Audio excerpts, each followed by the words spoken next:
Hi guys, Josh here. Welcome to Frames Per Second. Today we have James back. Hi. And introduce yourself. I'm Lani. Hi. And Lani will be our model today. We're doing a comparison of Fuji Pro 400H and Portra 400. So Battle of the Giants on our 645s. And yeah, we're just gonna have fun with it. We're at the bridge at the moment. We're gonna go around this area and just take some nice portraits of Lani. So let's get to it.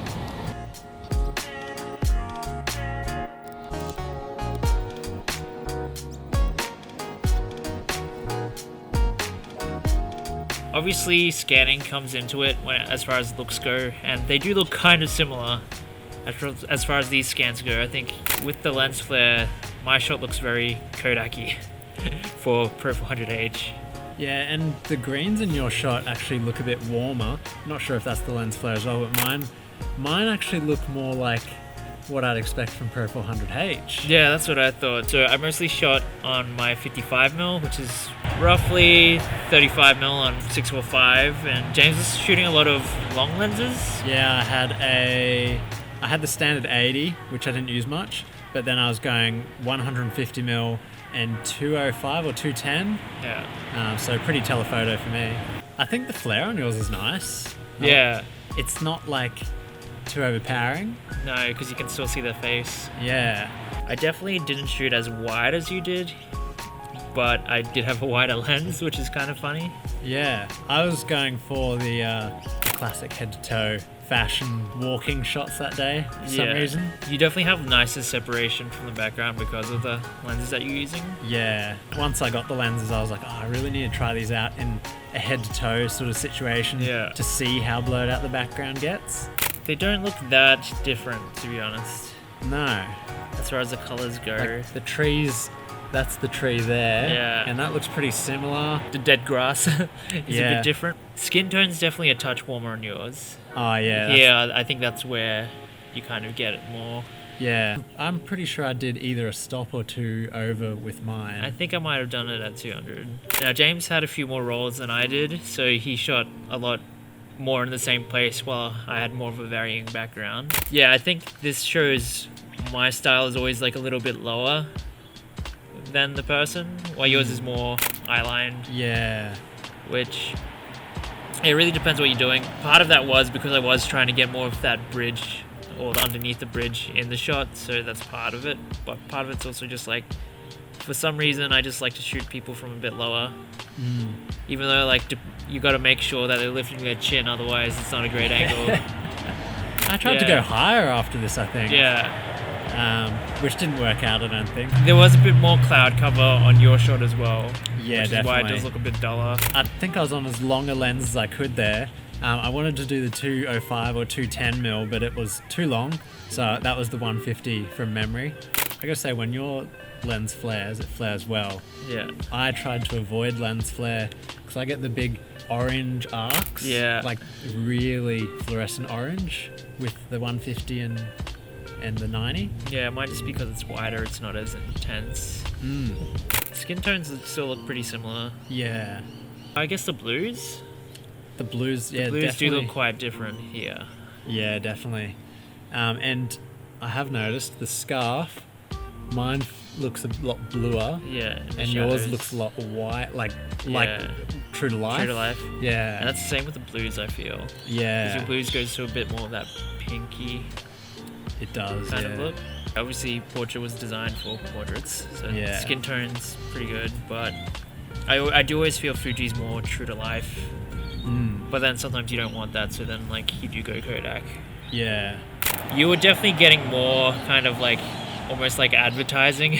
That's what I was kind aiming of look, for. Which was on the day you said you were kind of aiming for that. Yeah. I didn't know what I was aiming for. I was just like, I was just shooting. Yeah. I think because I hadn't shot in so long, I was like, I'm gonna make it good. Concept. I'm gonna make it work. Yeah. Well, I was like, let's win. I do like it. Yeah. The separation. But at the same time, the wider lens is nice to have as well. I don't have any wide lenses for mine that work well. Yeah. I've got a 45 that's broken. So it's nice to see the comparison because it's made me really rethink how I shoot. I think we used the bounce or reflector on yours. On the sand we did, yeah. Yeah, but definitely the scarf. Mine, like the whites in the scarf and the greys came out blue in mine compared to yours. Yeah. Yours are like nice and warm or nice white instead of a blue white. I kept getting the nice sun, which is lucky. And even here, like, yeah, the flare's not intrusive. And the bounce really helped get that even exposure, which is nice. Yeah, and the nice eye light. Yeah. Mine does have a bit of a leak from the back door of the camera, which, yeah, after this shoot, I figured out that was the problem. Because it had shown up in like 1 or 2 frames, a roll every now and then, but this was probably where it was most consistent. Yeah, and then you shot 160 in the middle of the shoot. Yeah. Which we won't like... Obviously, because we won't compare them as much, but I might just show some of the shots because some of them are nice. I feel like Portra's more focused on like a very specific color region, or Fuji just covers it across the board. Yeah.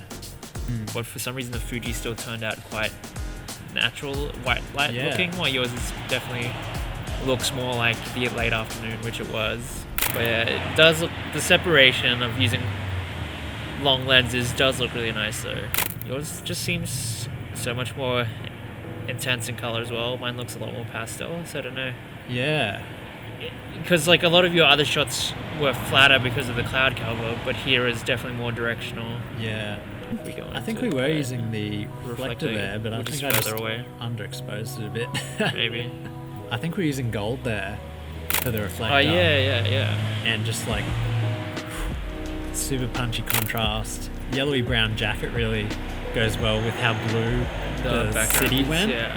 I know I wasn't overexposing the last roll. Yeah. Because it was getting dark, and my longer lenses are f3.5 and f4. Yeah, they're not as fast, so I was shooting wide open and having to get that bounce in. Yeah. And I couldn't go down in shutter speed too much. Yeah. Because they're so long. So yeah, you were overexposing and I was trying to expose. Yeah. This was getting a bit late. It's getting a bit too dark for slow lenses. And like they're both good. And if you want a solid profile that you can then adjust to your liking, they're both pretty good for that as well. Yeah, and they're both very forgiving. Like Portra and Fuji, I've seen tests and they go like 3 stops under, 5 or even 6 stops over, and like it's still good. So like even though yours is underexposed, it's still very usable, and you could even get more detail when you edit it. Yeah, my personal preference is purely Portra because I shoot more of the portraits and stuff, and it just seems to work for me. I'm not terribly experienced with Fuji, but the few times I have shot it, like the skin tones haven't worked out as well for me. They've been really green, but that is because I wasn't overexposing a stop, so I will have to give it another go one time after seeing these skin tones and overexpose the stop and see if I like it. Yeah, I'm definitely more of a portrait person as well. But more so, like, I've been shooting a lot more Portra 800 for portraits instead of 400, just because, like, it's a different kind of formula. Like, the 400's a bit newer, the 800's a bit older, and just, like, it just hits different. But, yeah, like, both stocks are great.